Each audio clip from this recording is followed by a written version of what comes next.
académico del doctor Guillermo Rueda. Hoy vamos a revisar en nuestro módulo 1 de Ciencias Básicas y Fundamentación sobre Ortopedia y Traumatología, la ley de Wolf, remodelación ósea, ley de Hooke y el módulo de elasticidad. Esto a cargo de nuestro miembro activo, Daniel Alejandro Mota, estudiante de noveno semestre, bajo la tutoría y supervisión de la doctora Carolina Lobo, residente de primer año de ortopedia. Entonces, por favor, adelante, Daniel. Vale, muchas gracias. Entonces ya empezando con esta revisión de tema, como lo dijo Alejandro, ley de Wolf, remodelación hacia ley de Hooke y módulo de elasticidad. Mi nombre es Daniel Alejandro Mota, como lo mencionaron, estudiante de noveno semestre de la universidad. Listo, este es el contenido, que pues es básicamente lo que hemos dicho. Y listo, empezando por la ley de Wolf, y dando un poco de datos bibliográficos sobre quién la propuso, fue propuesta por el anatomista y cirujano alemán Julius Wolf, como un principio fundamental en la ortopedia y lo que es la biología ósea. Julius Wolf fue reconocido por su trabajo pionero en todo lo que fue el campo de la ortopedia. Y como datos ahí adicionales sobre él, más o menos sobre 1890 fundó la primera policlínica de cirugía ortopédica en Berlín. Y ya publicó sus hallazgos sobre su obra principal, que es la ley de Wolf, no titulada realmente la ley de la transformación de los huesos, en 1892. El trabajo de este personaje sentó como tal las bases de lo que es la comprensión de hoy en día de la que es la biomecánica esquelética, lo que es la remodelación ósea, el tratamiento de fracturas y deformidades. Ya yendo más de lleno acerca de la ley de Wolf, entonces para entenderla debemos partir de lo que es la premisa inicial de que la constituye, y es que el hueso de un individuo sano se va a remodelar en función de las cargas de estrés al que se somete. Este principio básicamente nos habla de que el hueso optimiza su masa y la arquitectura pues para soportar fuerzas habituales y minimizando el material para que sea lo más ligero posible, en este caso pues el hueso. Y de esta misma manera pues maximizando su resistencia pues para en las zonas en las que más lo requiere. Ahora bien, esta ley de Wolf se va a ver reflejada en dos escenarios, en lo que es la aplicación de estrés y la ausencia o reducción de estrés. Para el caso de la aplicación de estrés, es cuando el hueso va a experimentar cargas mecánicas repetitivas y significativas, como lo pueden ser la compresión, la tensión, el cizallamiento, la torsión, y este se va a adaptar fortaleciendo y aumentando su densidad. Esto implica que va a haber un aumento de la cantidad de tejido óseo, una reorientación de las trabéculas esponjosas a lo largo de las líneas donde se ejerce la fuerza, y por ende pues un engrosamiento de la cortical. Por otro lado, lo que es la ausencia o reducción del estrés, cuando vemos que este fenómeno es prolongado o hay una reducción drástica de las cargas mecánicas normales o fisiológicas, eso va a conducir a una pérdida de la masa ósea y a una atrofia. Y pues esto el hueso lo va a interpretar básicamente como una falta de estímulo o falta de señal, que no se requiere tanta resistencia en estas zonas, lo que va a llevar a una disminución de la densidad y a una arquitectura pues más débil. Listo. Entonces, detrás de la simplicidad de lo que acabamos de mencionar, se esconde un sofisticado mecanismo de mecanotransducción, que es un proceso en el cual las células óseas van a detectar y convertir señales mecánicas en respuestas bioquímicas y celulares. Los protagonistas de estas señales o de estas respuestas van a ser los osteocitos, ya que como sabemos, pues estas son células maduras que están atrapadas en lo que es la matriz ósea y son principalmente los mecanosensores del hueso. Estas células poseen una extensa red de prolongaciones citoplasmáticas que van a discurrir por lo que son los canalículos dentro del hueso pues, mineralizado. Y esto les va a permitir percibir el flujo de líquido intersticial que va a ser inducido por este estímulo mecánico sobre el hueso. Y esto pues es lo que realmente los hace los principales mecanosensores del hueso. Ahora bien, el proceso de mecanotransducción va a seguir una cascada de eventos, que es como lo vemos en el punto 2 de la diapositiva. Entonces, el primero va a ser la detección de la carga, y es que cuando se aplica una carga al hueso, por ejemplo, el caminar o el simple hecho de correr, la matriz ósea se va a deformar, y esta deformación provoca pues lo que ya hemos mencionado sobre la función del osteocito, un flujo de fluido intersticial dentro de los canalículos, que va a generar que los osteocitos detecten este movimiento de fluido y que las fuerzas de cizallamiento, pues como tal, que son el resultado de las estructuras en la membrana celular del mismo, como por ejemplo las integrinas, los canales iónicos que son sensibles al estiramiento y pues los hilos primarios. Ya cuando tenemos este primer paso, pasamos a lo que es la conversión de la señal, que es lo que comúnmente conocemos como transducción. Eh, y es que al detectar estos estímulos mecánicos, dentro de los osteocitos se van a activar cascadas de señalización intracelular, como lo son los cambios de la concentración de iones de calcio o y la activación de vías moleculares, como lo son la cascada de MAP quinasas, que pues también la conocemos como la MAPK. Ya como tercer paso, es la transmisión de la señal, es decir, una comunicación celular, y es que el osteocito no va a actuar solo, y se va a transmitir estas señales bioquímicas a las células efectoras de la superficie del hueso, que en este caso van a ser los osteoblastos y osteoclastos, y lo va a hacer a través de la liberación de moléculas de señalización, entre las cuales pueden estar el óxido nítrico, las prostaglandinas, así como varios factores de crecimiento, que pues están almacenados en lo que es la matriz ósea. Y ya como último paso, pues va a haber una respuesta a la célula efectora, el osteoclasto o el osteoblasto. Y esto va a depender del estímulo. Eh, un aumento de la carga, por ejemplo, el ejercicio, va a estimular la acción de los osteoblastos para depositar una nueva matriz ósea, aumentando así la densidad y la resistencia del hueso. Mientras que una disminución de la carga, como por ejemplo lo pueden ser las inmovilizaciones o el reposo prolongado, activa los osteoclastos pues, para que reabsorban lo que es el hueso. Cabe tener en cuenta que este ciclo es constante, una constante detección, señalización y respuesta. Y esto es lo que va a permitir es que el hueso se adapte a lo largo de la vida y pues va a fortalecerse ante nuevas demandas o pues perder masa en condiciones de desuso.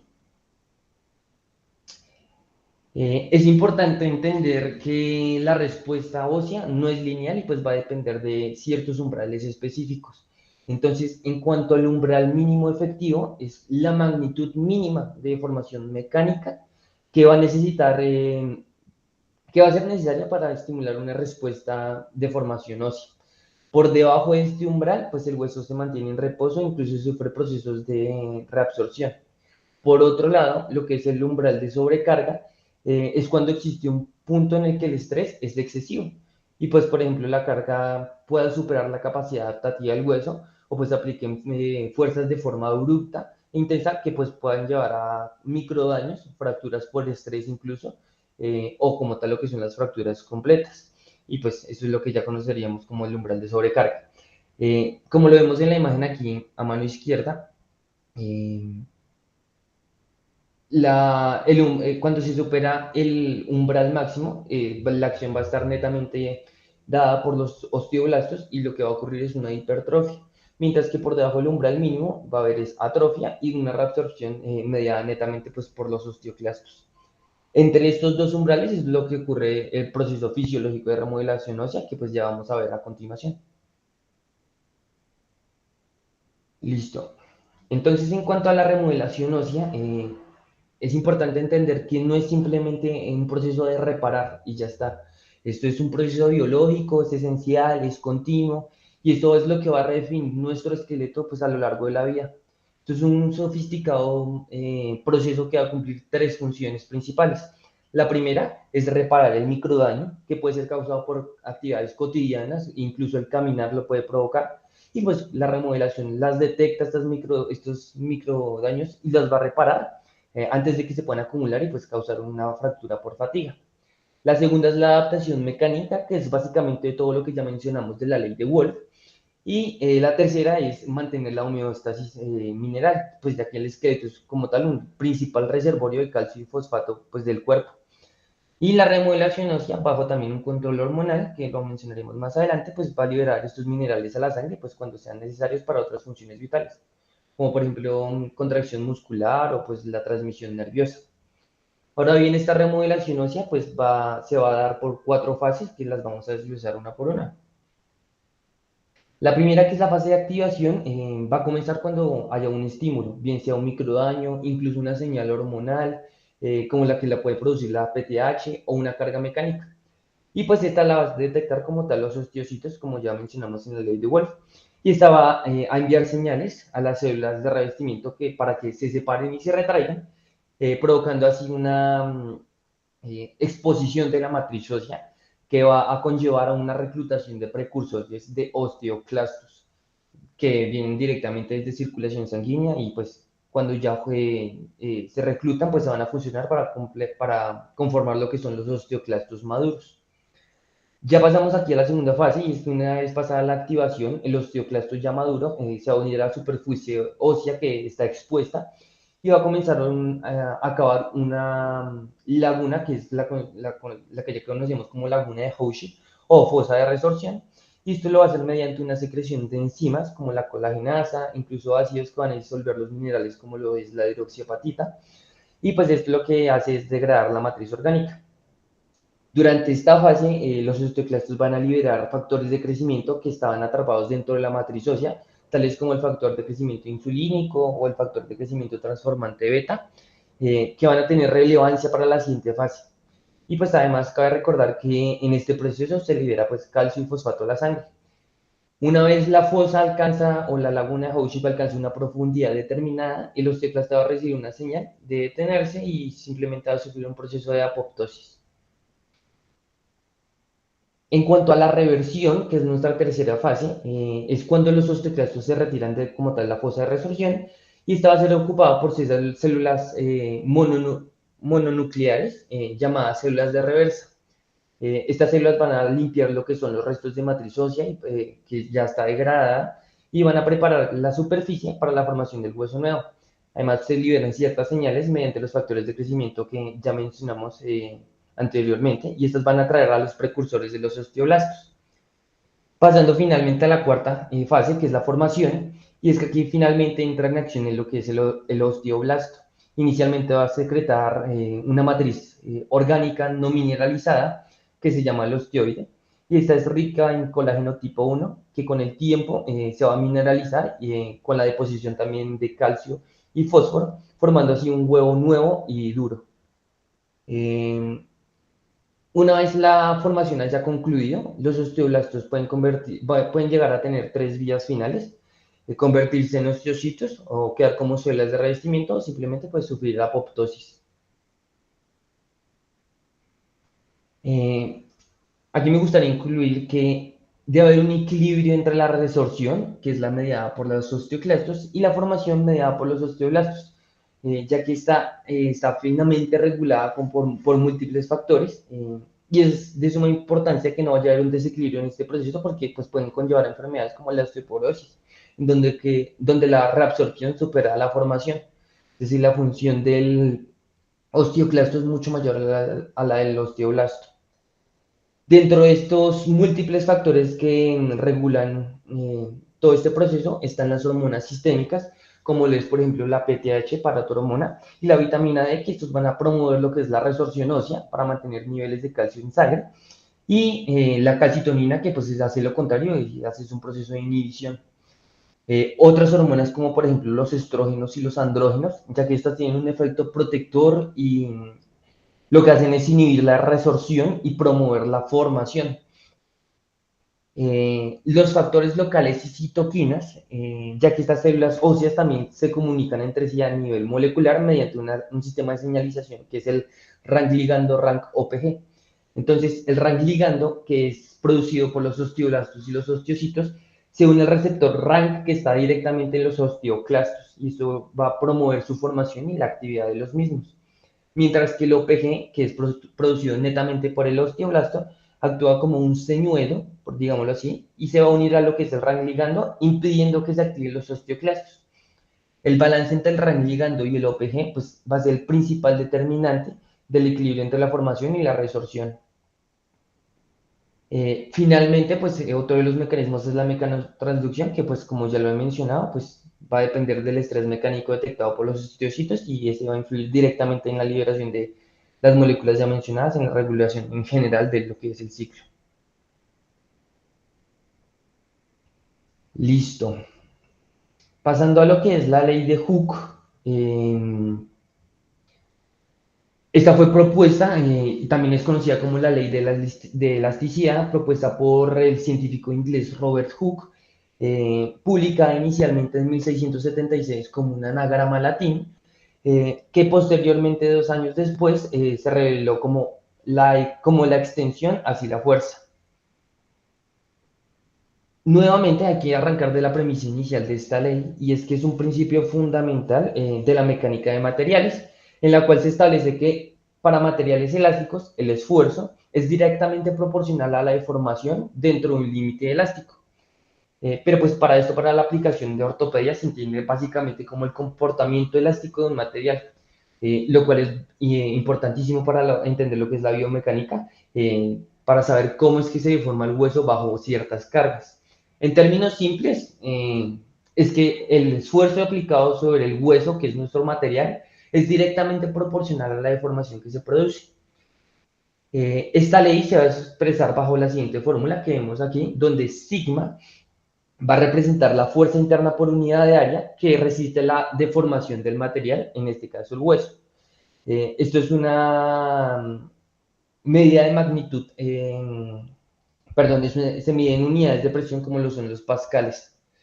Epsilon, que nos va a hablar sobre la deformación relativa o el cambio de dimensión del objeto en respuesta al esfuerzo. Se puede representar como el cambio de longitud sobre el cambio original. Y esto es una magnitud adimensional, es decir, no tenemos unidades para medirla. Y finalmente el módulo de Young, también lo vamos a mencionar un poco más adelante, eh, es una constante de proporcionalidad en la cual se va a definir la rigidez de un material. A un valor alto en el módulo de Young, esto va a indicar que el material es muy rígido y requiere un mayor esfuerzo para deformarse. Esta medida se va a medir en lo que son pascales o gigapascales. Listo. Una vez sabía lo que es la ley de Hooke, esta es importante y se correlaciona básicamente es para comprender lo que es la curva de esfuerzo de formación. Y esto es básicamente una ilustración de comportamiento mecánico del hueso cuando es sometido a ciertas fuerzas. En esta curva se va a dividir en dos regiones, la región elástica, como lo vemos en la imagen, y la región plástica. En cuanto a la región elástica, es la primera parte de la curva donde el hueso obedece básicamente lo que dice la ley de Hooke. En esta zona el hueso se va a deformar linealmente en proporción al esfuerzo aplicado, y si la carga se retira, el hueso va a recuperar su forma original sin sufrir daños permanentes. Mientras que en la región plástica, si se excede lo que es el límite elástico, el hueso va a entrar a esta región y va a sufrir una deformación irreversible. Aunque se retire la carga, el hueso no va a regresar completamente a su forma inicial. La deformación plástica en el hueso pues, puede conllevar a aparición de microfracturas internas que pueden llevar a fallos de materiales en el caso de usar osteosíntesis. Sin embargo, hay que tener en cuenta que no hay que dejar de lado las propiedades mecánicas del hueso, porque ya que estas son un poco más complejas de lo que nos expone la ley de Hooke. Y las propiedades del hueso, pues básicamente las podemos deducir en dos, o sea, relacionadas con lo que venimos hablando. La viscoelasticidad, que es la relación entre el esfuerzo y la deformación del hueso, y esta va a depender netamente de lo que es el tiempo y la velocidad de carga. Por ejemplo, a una velocidad de carga más alta, el hueso va a ser más rígido. Y la anisotropía, que básicamente son las propiedades del hueso que van a variar según la dirección en la que se aplique la fuerza. Por ejemplo, en el hueso cortical, que se clasifica como un material ortotrópico, significa que su resistencia va a variar significativamente en las direcciones axiales y pues, transversales. Listo. Eso fue en cuanto al módulo de Hooke. Ya entrándonos sobre el módulo de Young, nuevamente, algo de historia que es importante reconocer, fue propuesto por el científico inglés Thomas Young, más o menos sobre los años 1807.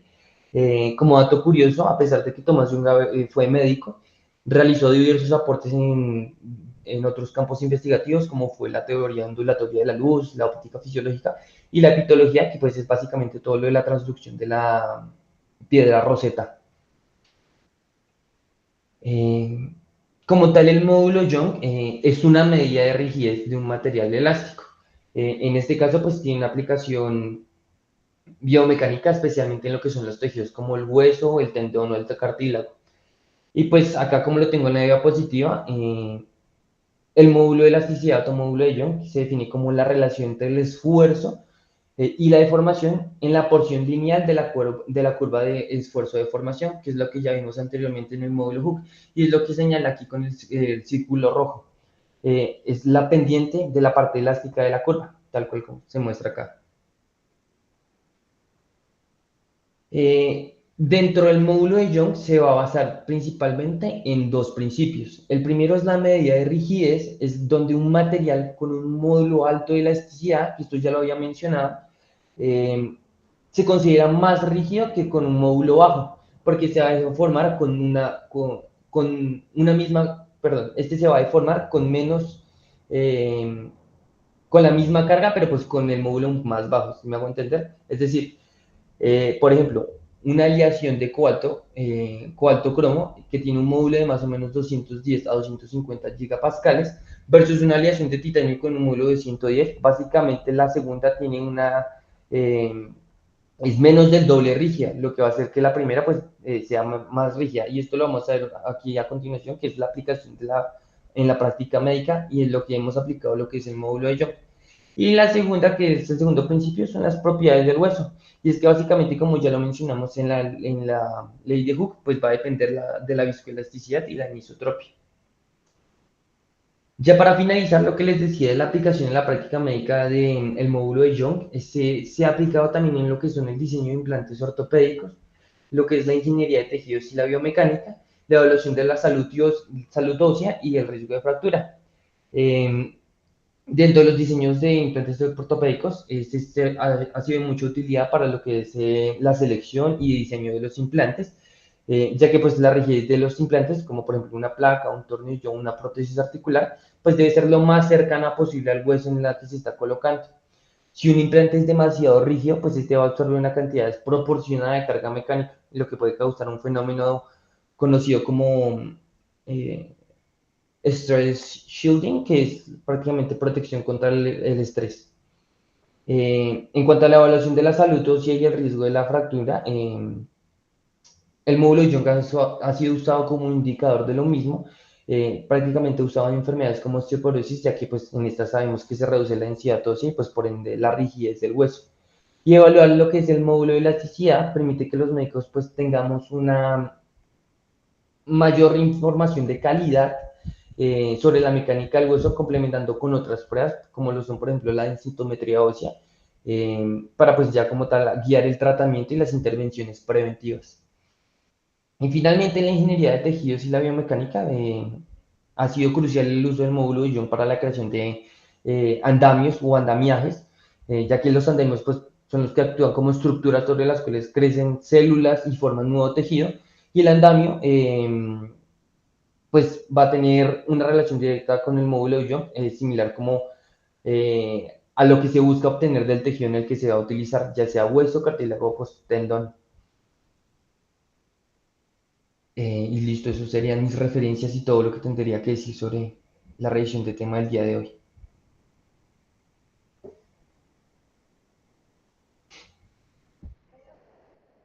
Bueno, esto estuvo muy bien, muy bien. Yo creo que me es difícil decir algo más. Eh, Solo comentar que acordémonos que el hueso es un tejido vivo, que como todos los demás tejidos se está recambiando y se está adaptando a las nuevas condiciones que en un momento dado tiene un paciente, una persona, ¿cierto? Por ejemplo, es muy importante en los viajes espaciales esos astronautas que han estado mucho tiempo en el espacio pierden una cantidad de hueso importante. O las personas que no eh, cargan peso, ¿cierto? O sea, si usted le pone un yeso a una persona y que no puede caminar, que no puede apoyar, ese hueso que está inmovilizado, además de otros fenómenos, pierde hueso y se hace osteoporótico. Entonces, eso es muy importante en el tratamiento de las fracturas, ¿cierto? O las gentes, por ejemplo, que es un parapléjico o algo, lo que no mueven y lo que no someten a estrés y a carga de peso, entonces pierde el hueso y se hace un hueso atrófico. Entonces, pues eso se me ocurre eso, ¿cierto? También muy importante lo de los materiales, ¿no? El módulo de elasticidad del titanio, sin duda alguna, es más parecido al hueso que el del cromo cobalto molibdeno y por eso cada vez más, por ejemplo, las prótesis se hacen es de titanio, además de que el titanio es como más amigable al el medio ambiente biológico que tiene el cuerpo. Pero yo creo que estuvo muy bien porque, eh, pues, cómo funcionan los tejidos y cómo funciona el hueso, pues es muy buena la charla que nos diste, porque además nos hace conscientes de que el hueso es un tejido vivo y cambiante. Puede que no al ritmo que cambian otros, ¿cierto? Pero es un tejido vivo y cambiante.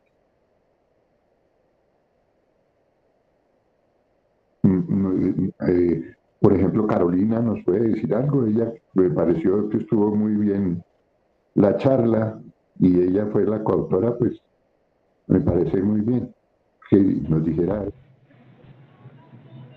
Claro que sí, profe. Buenas noches. Primero que todo, quiero agradecerle a todos los que se conectaron, felicitarlo, fue una muy buena charla. Me parece que es un tema denso, es difícil de abarcar, pero creo que se sintetizó muy bien, que se abarcaron todos los conceptos. Pues, como nos decía el profe, son conceptos que son muy importantes porque uno nos recuerda que el hueso está vivo, tienen unas aplicaciones prácticas muy importantes para nosotros en la ortopedia. Pues a grosso modo la ley de Wolf nos enfoca y nos habla de cómo se adapta, se fortalece o cómo se debilita el hueso dependiendo de los estímulos que también nosotros en parte somos los que los causamos, los retiramos con las órdenes y cómo enfocamos el manejo de nuestros pacientes. Y por otro lado, pues la ley de Hooke también nos aporta, como quien dice, un marco en el que nos ayuda a comprender cómo los huesos se van a comportar a esas fuerzas de deformación que nosotros lo hacemos de cierta manera de forma controlada y predecible, dependiendo en cómo utilizamos implantes, cómo escogemos implantes y cómo definimos y manejamos un paciente. Entonces, pues más de que son conceptos que no pensamos específicamente en fórmulas y matemáticas cada vez que los utilizamos, son conceptos que estamos aplicando todo el tiempo y que nos ayudan a explicar y a entender mejor los fenómenos, como por ejemplo nos explicaba el profe Rueda, cuando nos encontramos a casos como pacientes que tienen precisamente esa osteoporosis por desuso, qué lo causa, qué lo pudo haber prevenido y qué podemos hacer o no al respecto frente a casos estos. Pero básicamente es eso, fue una muy buena charla, muy buen manejo pues eh, no, muy buen tono de voz. Me parece que presentó muy bien el tema y una gran felicitación.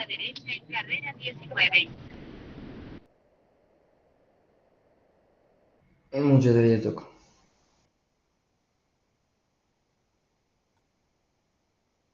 Otros que tengan preguntas, comentarios, que participen.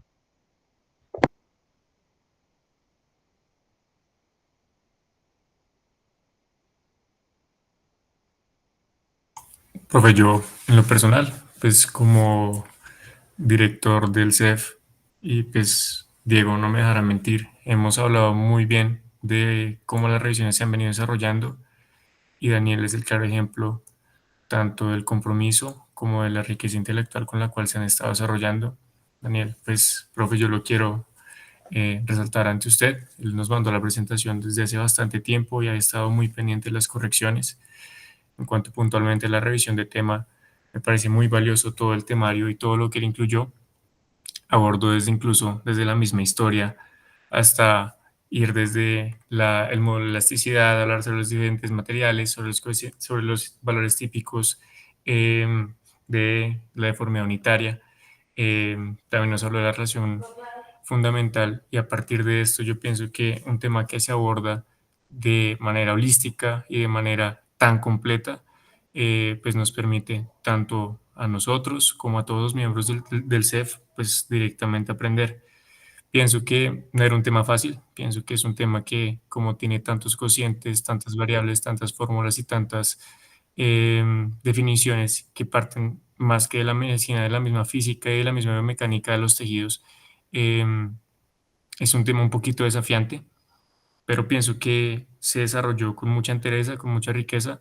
Pienso que estuvo muy completo, a pesar de la dificultad del tema. Y, y nada, profe, yo pienso que es una revisión muy, muy, muy buena. Y pues en su momento, cuando Daniel lo compartió con nosotros y con su tutora, le comenté lo mismo. Pienso que no le hace falta nada, absolutamente nada, y lo dominó muy bien.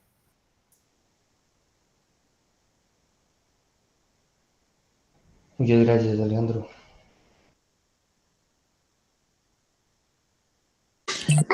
Yo también aprovecho y me tomo la palabra.